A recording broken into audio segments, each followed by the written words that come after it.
I already took this off from between there, but we're gonna slide this off.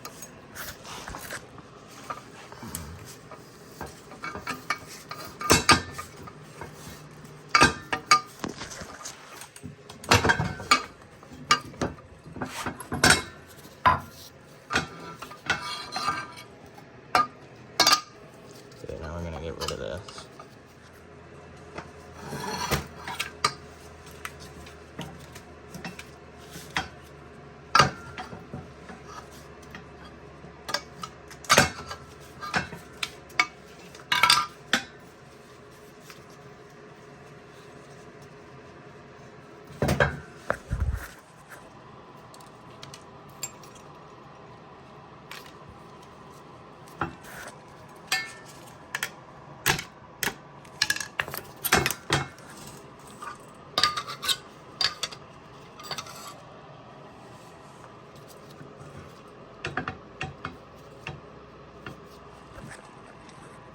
Alright, so when you get it into place, take the boot off here and use this shaft as a hammer to beat this all the way on.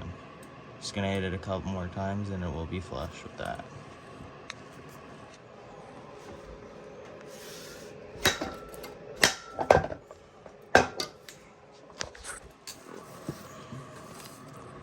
It's all the way on there now. I just greased it up a little bit and hit it on the shaft. Now I'm going to slide the shaft off and put the rubber boot back on here, and then we're good to install it.